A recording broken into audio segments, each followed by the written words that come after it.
বললাম যে আপনারা প্রধানমন্ত্রী পুরস্কারটা হাতে- দেয়া আটকাইলেন কেন অন ফার্স্ট প্লেস? মানে তার বিরুদ্ধে কি লেখা হইলো যে আপনি পুরস্কার আটকাইলেন? মানে কর্নেল তাহেরিনের এটা কবিতাই তো, কর্নেল তাহেরিনের কবিতাই তো।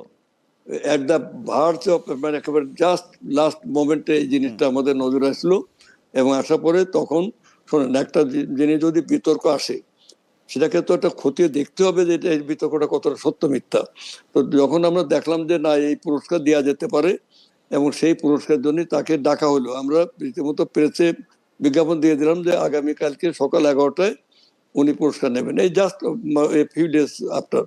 তো তখন তাকে বলা হলে উনি তখন আবার একটা করে বললেন যে আমি প্রধানমন্ত্রীর হাত থেকে পুরস্কার নেব। এখন প্রধানমন্ত্রী তো মানে ব্যস্ত থাকেন, বিভিন্ন কাজে থাকে, তো এখন উনি অনেক রাষ্ট্রীয় প্রোগ্রামে ওনাকে প্রধানমন্ত্রী করলে উনি যেতে পারেন না, যান না না মানে ঠিক আছে অ্যাডভোকেট রায়চৌধুরী, আমি এই প্রসঙ্গে না, আপনার এটা- এই এটা- এটা প্রসঙ্গে আপনি- এটা- এই প্রসঙ্গে শুধু না, আপনার এটা- এই কথাটাই না, শুনতে চাই, এই না, প্রসঙ্গে না, শুধু না, এটা আপনি এটা আপনার এই আপনার কথাটা শুনতে চাই। দৌড়ানোর আপনি কোনো কারণ নাই। আপনি আটকেছিলেন কেন? মানে আপনি আমি কেন তাকে বলেছিলেন আমি যে প্রধানমন্ত্রী যেদিন পুরস্কার দিচ্ছেন আরো কয়েকজনকে, সেদিন মোহন রায়ন পুরস্কারটা নিতে পারবেন না কেন? মানে কিসের জন্য?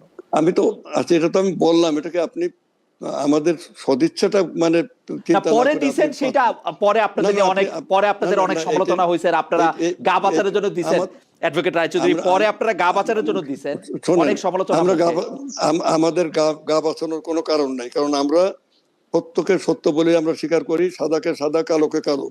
এখন একটা কথা হলো যে মোহন রায়নকে তো আমরা প্রথমেই বাদ দিতে পারতাম, দিই নেই তো।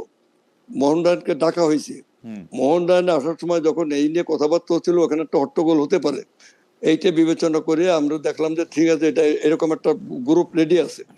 আমরা তখন বললাম যে আমরা একটা ক্ষতি দিয়ে 2-1 দিন পর, জাস্ট আফটার 2 ডেজ তাকে আবার খবর দিলাম যে আপনি পুরস্কার নিয়ে যান বাংলা একাডেমিতে।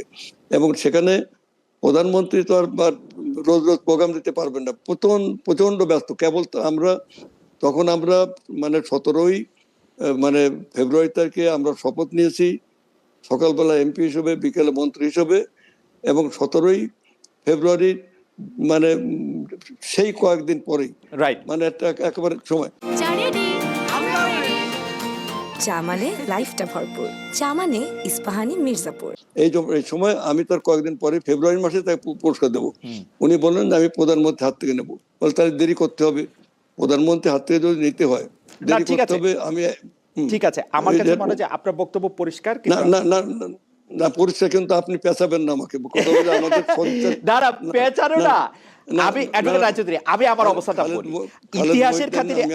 আমি একটু ইতিহাসের খাতিরে, আপনাদের তো এটা পরিষ্কার, ধরেন আমি ইতিহাসটা লিখবো আজকে থেকে 20 বছর আগে, আমি কি লিখবো? কেন মোহন রায়নকে ওই দিন তারেক রহমানের কাছ থেকে পুরস্কারটা নিতে দেওয়া হয় নাই কেন? মানে এটা না, না, না, না, এটা প্রাইম মিনিস্টারের কোনো সাবজেক্ট না। মানে প্রাইম মিনিস্টার আমরা আমাদের মিনিস্ট্রি আমরা সিলেকশন করেছি, আগের মিনিস্ট্রি করে গেছে, আমরা অপরিবর্তিত রেখেছি। প্রাইম মিনিস্টারকে আমাদের সব মন্ত্রণালয়ের তো প্রধান হলো মানে প্রধানমন্ত্রী, হ্যাঁ রাইট মন্ত্রী পরিষদ রাইট শাসিত সরকারে প্রধানমন্ত্রী সমস্ত মন্ত্রণালয়েরই তিনি he is the leader of the government. Right. আর আমরা টিম ওয়ার্ক করছি, সেখানে তাকে আমরা এটা বলতে, উনি বললেন যে না, এগুলো আপনি পুরস্কার সব দিয়ে দেন ওই দিন। মানে আপনারা পুরস্কারটা আটকানোর পর প্রধানমন্ত্রী বললেন যে না দিয়ে দেন এগুলি সব। না, না, না, মানে তাকে আমরা হয়তো ওই দিনই ডাকতে পারতাম, পরে তাকে খুঁজেও পাওয়া যায়নি, ইনি মানে চলে গেছেন। জাস্ট 2 দিন পরে তাকে আবার আমরা ডাকলাম, ডেকে বললাম যে বাংলা একাডেমিতে আপনি আসেন। আমি মন্ত্রী হিসেবে সেখানে, এটা মন্ত্রীদের দেওয়ার নিয়ম।